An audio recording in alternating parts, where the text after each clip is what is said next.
Hello, everyone. This is Aaron at Power Popaholic, and today I am talking to Wesley Fuller, and we're going to talk to him right now. How are you doing, Wesley? Yeah, I'm really good, thanks, Aaron. Yeah, great to be here. Great, thanks. Your last album, Inner City Dream, was one of my favorites from a couple years ago, and it's taken a while to get to your new album, which is called All Fuller, No Filler, right? Correct, yeah.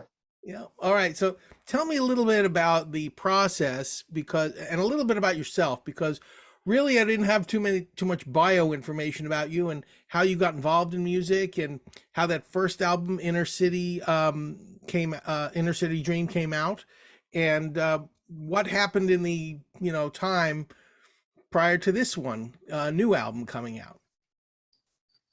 Yeah, sure. Yeah, so I'm originally from Perth, Western Australia, and I moved over in my early 20s to try and find musical stardom in Melbourne. Melbourne's obviously one of the biggest cities in Australia. I Right. think it's becoming the biggest city now. And basically joined, about 10 bands when I moved to Melbourne. So met a whole bunch of other musicians and um, started writing songs and basically Inner City Dream was the culmination of about 7 years worth of songs. Wow. So it was just a bit of a musical collage, I guess, of all my different influences.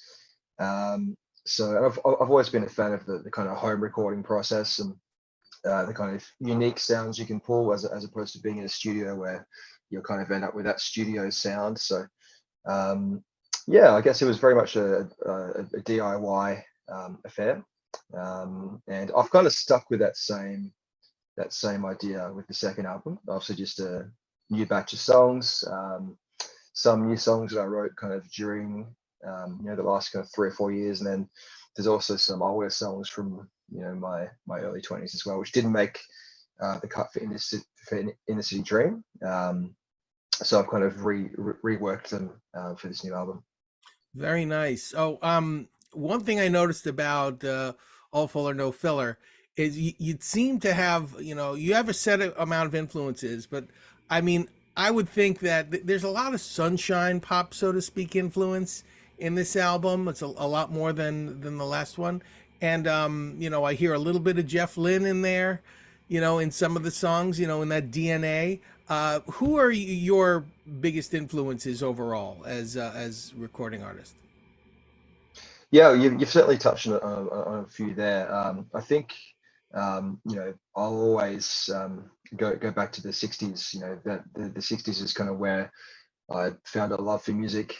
So a lot of those sunshine pop artists, Kurt Boycher and the kind of Sagittarius group, in terms of that the harmonies and just the overall kind of production, just the wall of sound kind of vibe. Yeah. But then I'm really into rhythmic stuff too. So obviously Jeff Lynne, he was famous for his drum sound.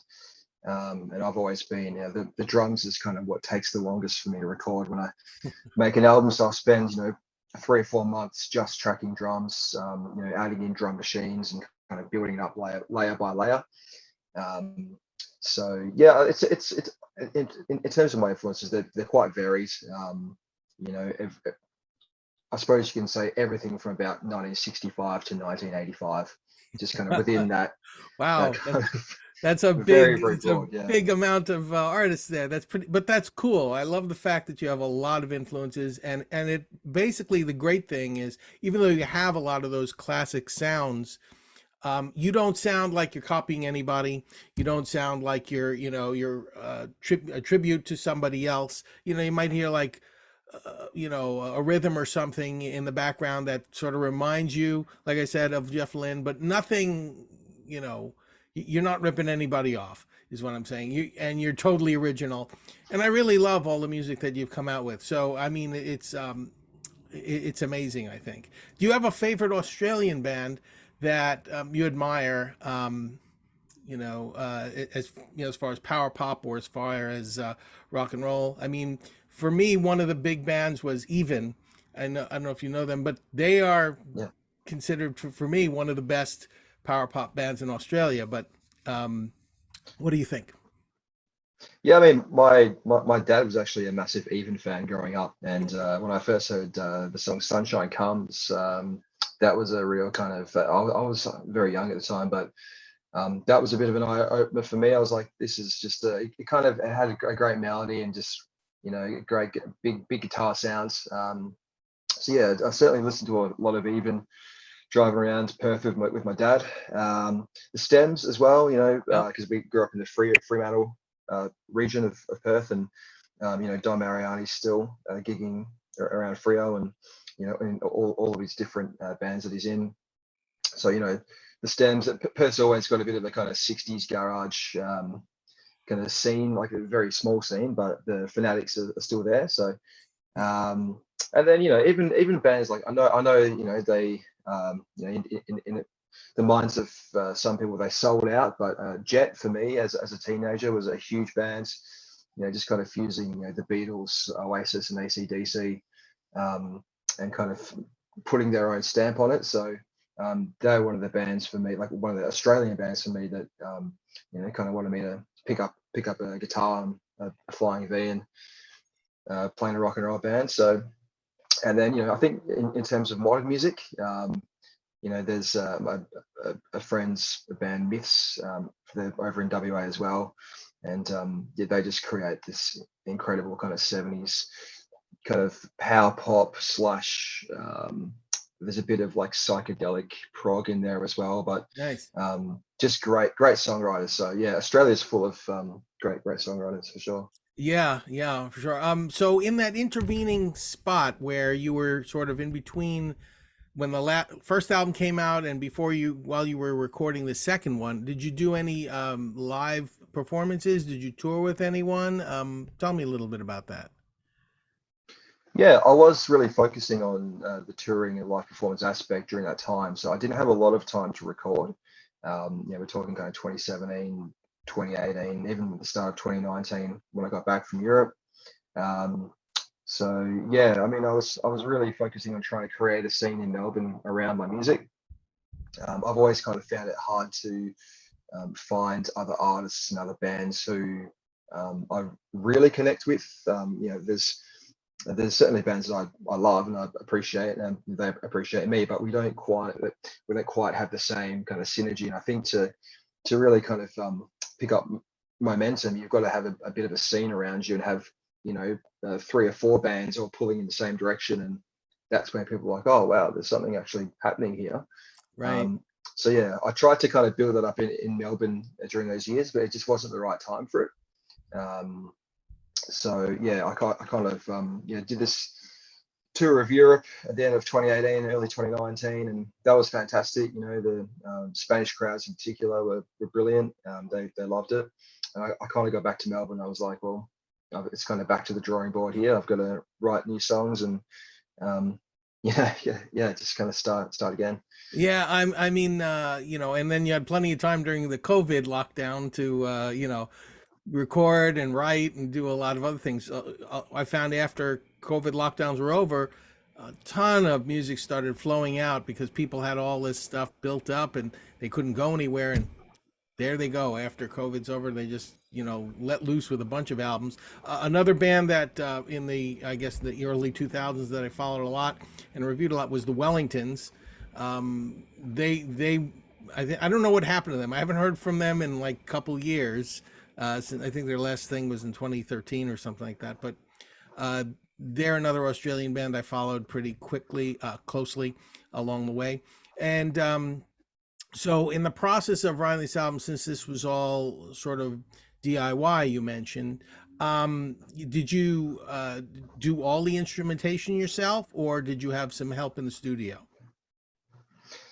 Yeah, so for this album, I did it all myself. Yeah, I was going to reach out to some friends for help, but or just more because I do like getting some friends on there just to add their own style to it. But then obviously it was tricky during lockdowns to actually meet up with anyone. So I was like, well, I might as well just do it all myself. And there's no point just kind of having a friend play one line on one song. So Right.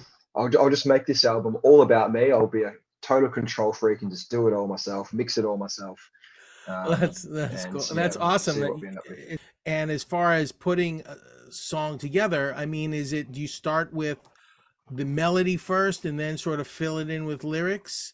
What's your process a little bit like? So I tend to when I write, I kind of hear the song in its final arrangement. So it's all kind of in my head. I can kind of hear, and it'll just be like, a few lines in the chorus or whatever the hook of the song is. It'll Hmm. kind of come to me as the complete arrangement. So I try and record that idea down in some way, even on my phone or something, to capture that initial imprint. And then I go about kind of writing the song around that. Um, but yeah, I'll never kind of just write a song kind of in a skeletal, like, bare bones kind of way. I'll always kind of hear it's like I'm kind of listening to it on the radio for the first time. Hmm. And then I've got to try and set about trying to capture um, that vibe, from how it just kind of Brian comes to Wilson me. used So to do that, so hey, that's a natural way to songwrite for sure. Is there a song in particular on this new album that has a personal meaning to you, or that you like the best, or it stands out for you? yeah, probably I'd have to. I mean, they're all kind of special in their own way.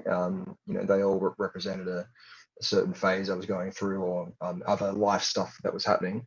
Um, you know, I, it's probably not going to be a single, but I quite like the song Jacaranda I wrote when I first started dating my current partner, and it was just a very special time. I felt like I'd finally turned over a new chapter in the life story. So Great. yeah, it was just a very kind of very nice, happy period. It's one of the only times in my life where I've been like genuinely, really happy and everything was positive. This is obviously pre-COVID, so I was like, yeah, just really positive about how the next kind of year would pan out, and then Very and then COVID nice. happened, and yeah, but no, Very yeah. nice. So Jacaranda for me, yeah, Excellent, excellent. Well, you know what? I want to thank you, Wesley, for the time for the interview. I want to tell all my listeners out there, check out Wesley Fuller. Are you ever going to come to the United States to tour or anything along those lines? I mean, I would love to, Aaron. It's quite tricky, being on the other side of the world, and trying to bring a band over as well is very expensive. But Yes. yeah, hopefully if we can shift a few units to this album, then yeah, we'll see. Fingers crossed. Or you could always team up with another band and on that side of the world, and you go together. It's probably a little better. You split the costs. For sure. Yeah, Thanks so much again, Wesley. Appreciate it. no worries. Thanks, Aaron. Take care. Cheers, mate. Bye. Bye.